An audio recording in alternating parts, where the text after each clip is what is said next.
কোনোবা ভাবে ইনজেকশন ভাল আৰু কোনোবা ভাবে যে অৰেল খোৱা মেডিচিন ভাল। তো তাৰে ওপৰত এটা ফেচবুকত পোষ্ট দিছিলোঁ সুধি পিনে যে অৰেল মেডিচিন ভাল নে ইনজেকশন ভাল? তাত বহুতে কমেন্ট কৰিছিলে, মানে মেক্সিমাম কমেন্ট কৰিছিলে ইনজেকশন ভাল আৰু কিছুমানে কমেন্ট কৰিছিলে খোৱা মেডিচিন ভাল। মানে যিকোনো মেডিচিন ধৰি লওক সাপোজ বিষৰ মেডিচিন আছে, বিষৰ ইনজেকশনটো ভাল হ'ব নে বিষৰ টেবলেটটো ভাল হ'ব? তেনেকুৱা এন্টিবায়টিক আছে, এন্টিবায়টিক ইনজেকশনটো বেছি ভাল শৰীৰৰ কাৰণে নে আপোনাৰ এন্টিবায়টিক টেবলেট খোৱাটো বেছি ভাল? তো তাৰে ওপৰত মানে মেইনলি মই কুৱেশ্যনটো কৰিছিলোঁ। তো বহুতে ইনজেকশনে সাপোৰ্ট কৰিছে আৰু কিছুমানে কৈছে যে অৰেল মেডিচিন ভাল। আৰু কিছুমানেতো কৰিছে যে আপুনিহে ডক্টৰ বা এইটোৰ বিষয়ে আমি কি জানো ন, আপুনিহে ক'ব লাগে। তো তাৰে ওপৰত আজি ডিটেইলছ ভিডিঅ' বনাম। তো আশা কৰোঁ ইম্পৰ্টেণ্ট হয় আৰু সকলোৰ লগত শ্বেয়াৰ কৰিব, বহুতেই ইম্পৰ্টেণ্ট হয়। আজিৰ দিনত এইবিলাক সঁচা কথা কোৱা মানুহ নাপাব পাৰে, মই অকণমান কষ্ট কৰি ক'বলৈ ওলাইছোঁ। তো সেইকাৰণে ভিডিঅ'টো বেছিকে শ্বেয়াৰ কৰিব, সকলোৰ লগত শ্বেয়াৰ কৰিব, বহুতেই ইম্পৰ্টেণ্ট ভিডিঅ' হয়। জ্বৰ হৈছে ডক্টৰৰ ওচৰত গৈছে কিবা এটা মেডিচিন লিখি দিব। কাহ হৈছে ডক্টৰৰ ওচৰত গৈছে কিবা এটা মেডিচিন লিখি দিব। আজিৰ যুগত এনেকুৱা বহুত কম ডক্টৰে পাব যোনে একেবাৰে মেডিচিন লিখি নিদিয়ে, মানে যে আপোনাৰ এইখিনি ভাইৰেল ফিভাৰ হৈছে, একো মেডিচিন নালাগে, আপুনি জাষ্ট মানে হাইজিন মেইনটেইন কৰক, ভালকে ডায়েট মেইনটেইন কৰক, পানী ভালকে হাইড্ৰেশ্যন মেইনটেইন কৰক, তেনেহ'লে এনেই ভাল হৈ যাব। ইভেন ময়ো এনেকাই কৰোঁ, মানে যে কিবা নহয় কিবা মেডিচিন লিখি দিওঁৱে, যে পেচেণ্টে যোনটো প্ৰব্লেম পাইছে, যোনটো আমাক কমপ্লেইন কৰে, সেইটোৰ এগেইনষ্টত আমি কিবা নহয় কিবা মেডিচিন লিখি দিওঁ। তো চবতকে বেষ্ট হ'ল নেচাৰেল মেথড, যোনটো নেকি হ'ল যে আপুনি একো মেডিচিন নোখোৱাকে আপোনাৰ শৰীৰটো ভালকে ৰাখক। সেইটোৱে চবতকে বেষ্ট উপায় হ'ল। কিন্তু তাৰ বাহিৰেও কিছুমান কণ্ডিশ্যনত মানে একেবাৰে উপায় নাই, তেতিয়া মেডিচিন আৱিষ্কাৰ হৈছে, যে কেতিয়াবা চেপচিছ হৈ গৈছে, এন্টিবায়টিক দৰকাৰে হ'ব, কেতিয়াবা বহুত এক্সেছিভ পেইন হৈছে, তো পেইন কিলাৰ লাগিবই।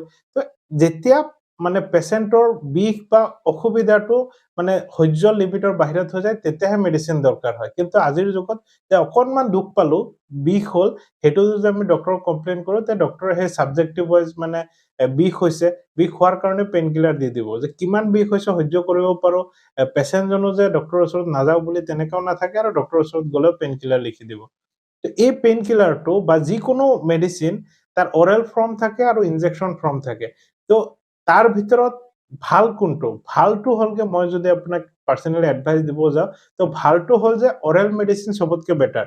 এতিয়া কি টাৰ্মছত অৰেল মেডিচিনটো বেছি বেটাৰ? যে এইটো ক'ব পাৰে যে অৰেল মেডিচিন খালে যে ইনজেকশনতকে বেছি কাম কৰিব? নহয়। অৰেল মেডিচিন আপুনি যদি টেবলেটটো খায়, তেনেহ'লে আপুনি সেইটো ইনজেকশনতকে লাহে কাম কৰিব, কম কাম কৰিব। কিন্তু ভাল কি কাৰণে?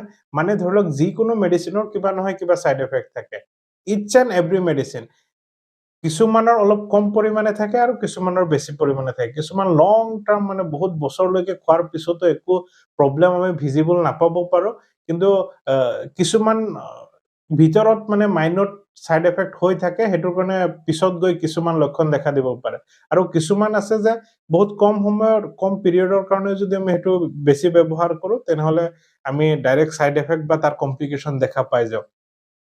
তো সেম মেডিচিন যদি আমি অৰেল হিচাপে ব্যৱহাৰ কৰোঁ, তেনেহ'লে তাৰ ছাইড ইফেক্ট কম আছে আৰু তাৰ মানে শৰীৰত গৈ পিনে এভৰি মেডিচিন ইজ প্ৰয়োজন, যোনটো নেকি আমি লিমিটেশ্যনত ইউজ কৰোঁ কাৰণে সেইটো আমাৰ গুড এফেক্টটো বেছি হয় দেন বেড এফেক্ট, সেইকাৰণে তাক আমি মেডিচিন বুলি কওঁ। আৰু এক্সেছ অফ মেডিচিন ইজ প্ৰয়োজন, আৰু চিম্পল কথা। তো যেতিয়া আমি মেডিচিনটো খাওঁ, অৰেল ৰোড দি খাওঁ, তেতিয়া আমি পেটত গৈ পিনে তাত ফিল্টাৰ হয়, যিখিনি পাৰ্ট মানে 100 গ্ৰাম যদি খাওঁ, মানে 100% এবজৰ্ব নহয়। ধৰি লওক কোনোবা একটা 50% এবজৰ্ব হয়, কোনোবা একটা 60% হয়, কোনোবা 90% এবজৰ্ব হয়। তো 100% কেতিয়াও এবজৰ্ব নহয়।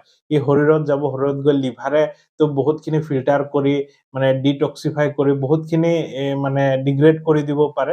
তাৰ পিছত গৈ শৰীৰত গৈ কাম কৰেগে। তো অৰেল মেডিচিন সেইকাৰণে কম বায়' এভেইলেবিলিটি, মানে তাত শৰীৰত যিমান খাওঁ সিমানখিনি গৈ নাপায়গে।